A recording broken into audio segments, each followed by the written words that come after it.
Hey, what's going on, guys?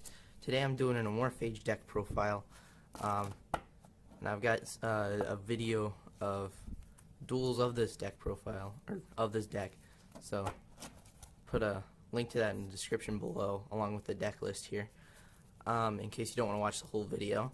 Now I'm trying to talk a little bit louder, because most of my videos you have to turn the volume way up to even, hear my voice a little bit. Sort of sound like really bad ASMR videos. Not that I would know what those sound like, but yeah. Anyway, let's get started with the deck profile. So I'm playing one Sloth, which what he does is, well, let me explain the Amorphages real quick. What the Amorphages do is they're all basically Pendulum monsters that are Dragon Earth that have a scale of 3 or 5. So they allow you to Pendulum summon level 4s, basically. That's it. Their Pendulum effect is all some sort of floodgate. So, for example, with Sloth, his effect is neither player can add cards from their deck to their hand except by drawing them when he's in your Pendulum zone. And also, their other effect is you have to tribute a monster during each of your standby phases to keep your Pendulum scales active. And you have to tribute 2 monsters if you have 2 Pendulum scales. It's 1 for each monster. And then their monster effect is that, well, with the level 4s and 2s, it's when it's Pendulum summoned or flip face up. Neither player can special summon monsters from the extra deck except Amorphage monsters. But with the tribute summon guys like Sloth and then the big boss guy, Goliath, it's just, you don't have to Pendulum summon or flip it face up because you're going to tribute summon the guys. So, one Sloth, because there are cards in this deck that allow you to add cards from your deck to your hand. So he's got a pretty bad Pendulum effect, but sometimes it's good to have the one tribute monster. And then for our next monster, I'm playing one Lechery. You're going to see a lot of people play 3, but I'm playing, or 3 or 0 usually is the ratio. But I'm playing a lot of spells, but this guy's really good at shutting down spell-heavy decks, like Monarchs is pretty good at shutting down and stuff. But since I'm playing a spell-heavy deck and this guy's searchable, I'm only playing 1. And also this guy's got the best Pendulum effect, but the worst stats. So he's got 1350 attack and he's a level 2, so you can't Pendulum summon him. You're basically just gonna sometimes maybe normal summon him, and he's got a low attack, so he's probably gonna get killed. But his Pendulum effect, neither player can activate spell cards except for Amorphage cards. And then I'm playing 3 Pride. This you will see a lot because Pride is the biggest attack of any of the Pendulum summonable monsters with 1750 attack. Now that doesn't sound like much, but there are a lot of cards in this deck that boost your monster's attack. So 1750 gets to be pretty high, around 3000 sometimes. So that's pretty good. But his Pendulum effect is the worst. It's basically neither player takes effect damage. Tributing a monster during each of your standby phases for that effect usually isn't worth it, unless you're using him for his scale of 3, which some people do. I don't like to put him in my Pendulum zone unless I absolutely have to. But the good news is with tributing monsters to summon them, you don't have to tribute monsters and you can just destroy them, your Pendulum scales, and then Pendulum summon him back. So that's pretty good. But yeah, usually it's his attack you want. And then here's the other level 4 attacking guy, Wrath. So Wrath, he's got 1650 attack, which isn't much, you would think, but boosts his spell cards and trap cards boost his attack up quite a bit. His effect is neither player can tribute monsters except for Amorphage monsters. So he's got a better Pendulum effect than Pride, but worse attack. But his effect is really good against things like Monarchs, that rely on tributing. So yeah, I mean Pride's good for chain-burn decks or whatnot, but the chances of you running into one of those is probably pretty slim. But if you do run into one, you can use him. Then I'm playing 2 Envy. Envy's the biggest defense of the deck, 2050 defense.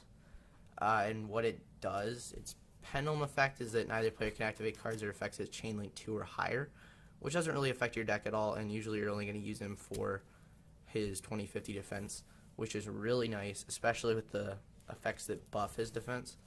So he's basically like your main stall card, so you can get all your plays out.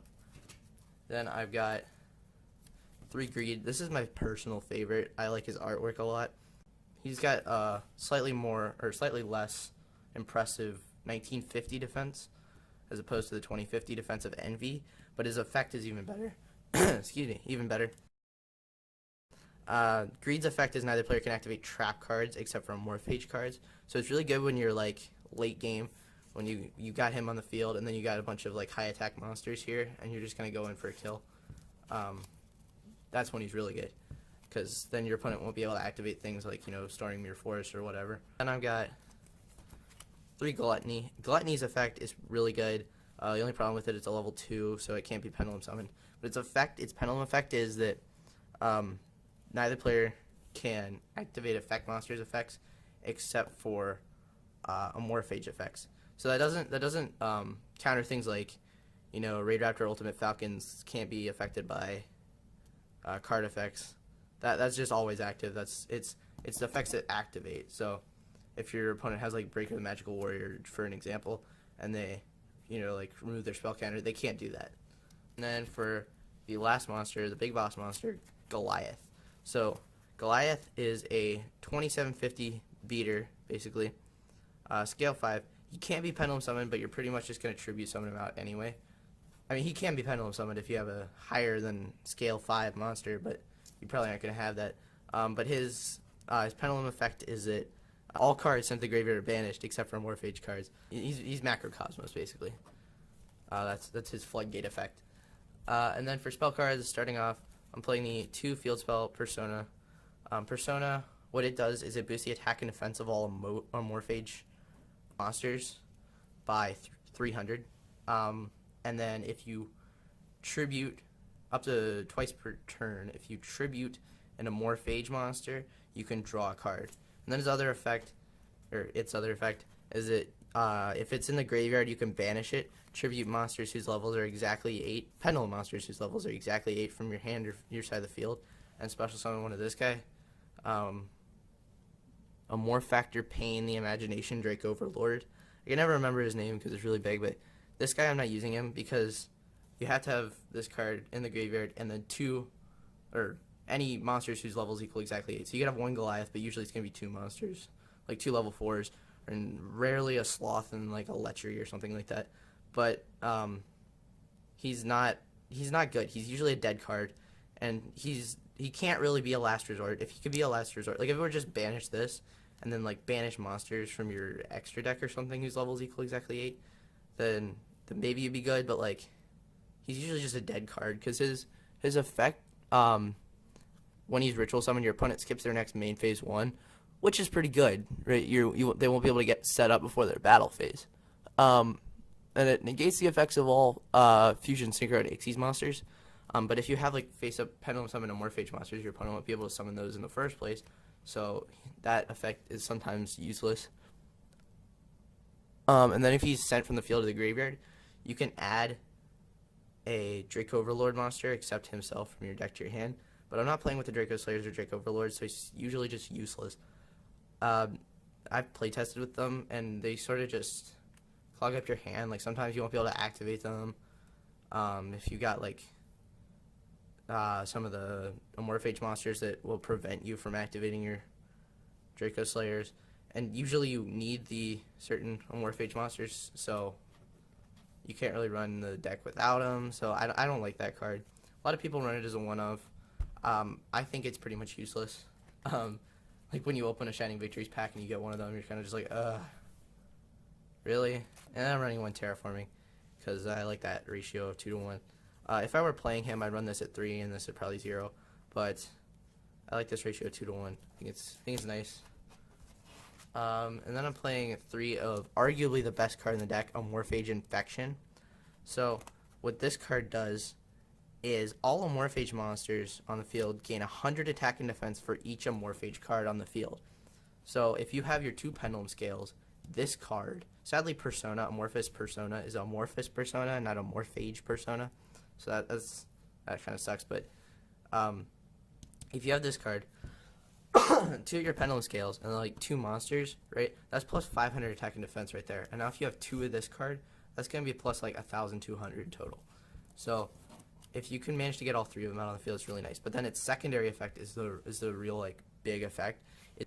Once per turn, if an Amorphage monster is tributed or destroyed by battle or by card effects during either player's turn, you can add an Amorphage card from your deck to your hand, which includes this or any of your Amorphage monsters. So you can basically like refuel your hand, get set up for any of your plays. It's really nice. And then I'm playing 3 Duality. Basically, this is only good like, you know, these first couple of turns when you haven't like completely set up. You're still setting, like you'll set Envy, activate this, you know, search out something to complete your scale, and then next turn set up your scale. But the earliest you can get your scale set up, the better. The problem with Amorphages is the tributing. If that didn't exist, these things would be overpowered. But the tributing you can also use to your advantage, like for example with all the card effects that allow you to keep like drawing cards and stuff. Like if you have Persona and 2 Infections, you pretty much win the game if you're set up that far at that point. But the thing about tributing is you also get to like swap out a bunch of Amorphage cards. So like if you have a card you don't like, you just tribute and play another Amorphage card and then Pendulum summon that tributed one back. So it's pretty good. Scapegoat, you know, tribute fodder, you know, prevent your opponent from attacking you and stuff. Pretty good. I'm playing 2 MST. You do not want to play Twin Twister in this deck.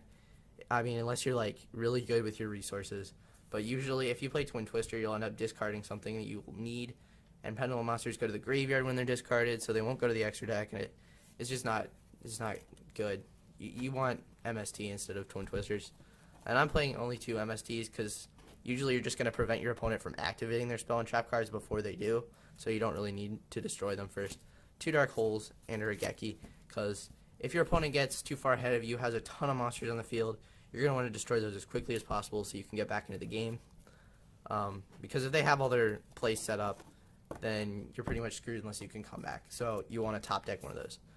1 Pendulum Shift. This can change. It's good against like mirror matches. If your opponent tries to pendulum something, you change one of their scales into a 3 or something, and then they can't pendulum summon. Good against like Draco Pals, you know, whatever. But you can also use it on your own scales to pendulum summon like Goliath or something big.